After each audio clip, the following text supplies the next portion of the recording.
Greetings, adventurers, and welcome back to Abnormal Voyages. My name is David, and today we find ourselves in Sandusky, Ohio at the Merry-Go-Round Museum. So tag along as we go for a spin. We're going to a place that you've never heard of before. It's Abnormal Voyages. You're gonna learn something new. We're gonna open new doors. It's Abnormal Voyages.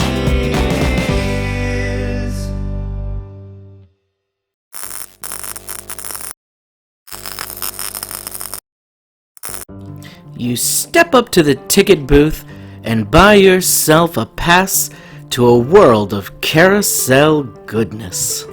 We sure have seen a lot on our voyages, but I've got to say, this is one of those rare attractions that truly appeals to anybody of any age. No matter who you are, chances are you've taken a ride on a merry-go-round. With the cheerful music, all the colorful characters, and just the swirl of happiness, it's easy to see why this has become such a staple at theme parks and carnivals all across the world. The history of carousels is actually pretty fascinating and goes all the way back to the 12th century in Europe and Asia, where it was inspired by jousting competitions and eventually made a version for children that made them kind of feel like they were part of the games. But the ones that we commonly see as the merry-go-rounds today started appearing in the late 18th century. Carousels became unique for the fact that not only were they amusement rides, but they were a way to showcase art. There were truly some master sculptors who created some of the most elaborate, detailed, fascinating, and gorgeous pieces that were put onto merry-go-rounds. They became a great way to showcase your talent, to get art out there, and still be something that the public really enjoyed in a tactile way, as opposed to just seeing a sculpture in a museum or something like that. As you'll quickly notice walking through the museum, carousels have evolved a lot from where they started to where they are today, but that level of skill and artistry has always been present in these magnificent pieces.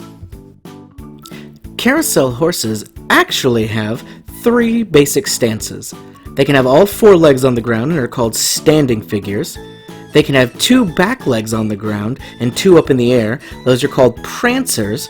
Or they can have all their legs in the air where they go up and down, and those are called jumpers. Very appropriate terminology, I think. You get to go through here and actually see the different horses throughout the years. They have signs set up so you can see the different years that each one was made, and these are in fantastic shape. These colors are very vivid. They're jumping right out at you. Any of these would look great on a merry-go-round today, anywhere you'd see it. It's just great seeing all this. Very whimsical, very creative. Awesome museum so far. In modern-day carousels, most of the animals you ride are going to be made out of aluminum and fiberglass, but these original ones were all handcrafted. And even though the ones today are made out of some more modern materials, they still tend to be very based on these original horses. The earliest known working carousel in America was in Salem, Massachusetts, all the way back in 1799. Back then they called it the Wooden Horse Circus Ride. Carousels in the United States really hit their heyday in the late 1800s and early 1900s. Unfortunately, the Great Depression kind of put a damper on that. Afterwards, they still remained and got back to some popularity, but never quite back to that golden era. They have some displays set up that kind of show you the process of it going from a big block of wood where they draw out what they want to design. They're using these tools, and then they're carving out these beautiful horses here.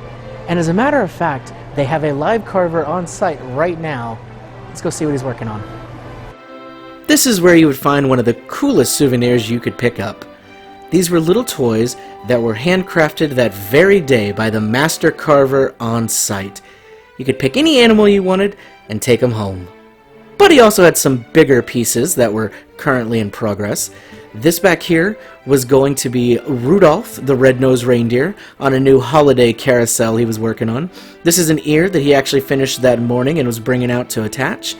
And you can see right here where it was going to go on to make everybody's favorite reindeer.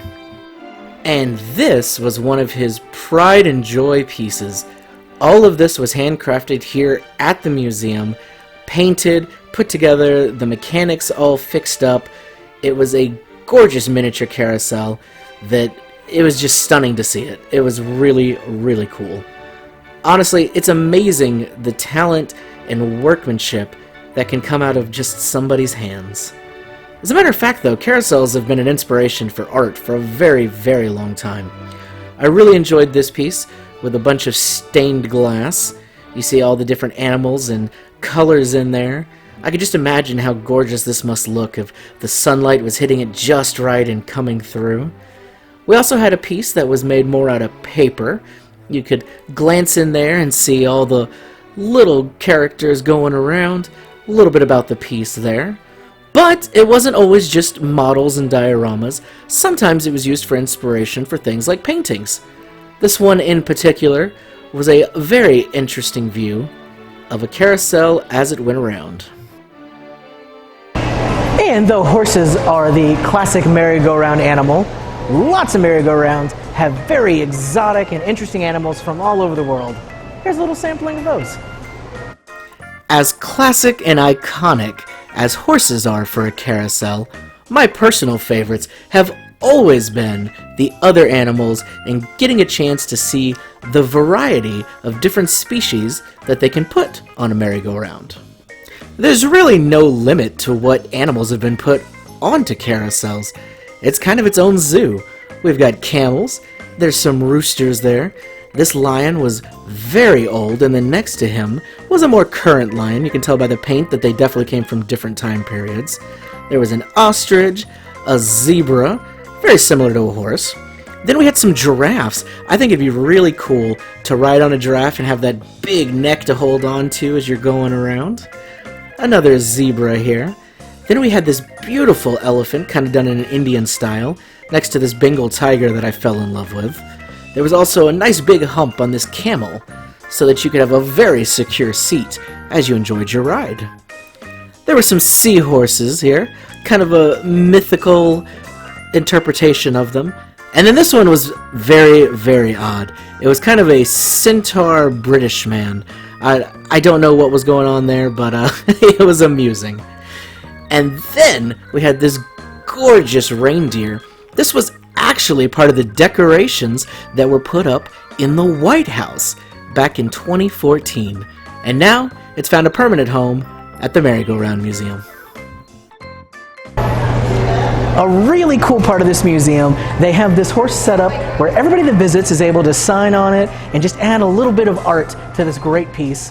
We don't have any markers with us, but we have the next best thing to show that Abnormal Voyages was here. One of our stickers. We're going to put it right here. Oh, make sure it's nice and tight. There we go. Left our mark on the Merry-Go-Round Museum.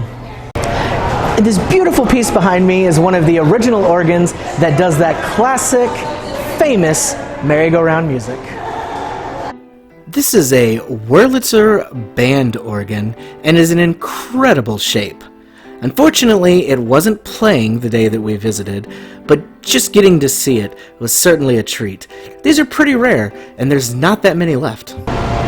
And the best part of the Merry-Go-Round Museum, every ticket comes with a special wooden nickel that lets you ride the merry-go-round. Well, that's all the time we have for today. Thanks for tagging along. My name is David, and this has been Abnormal Voyages. We'll see you next time.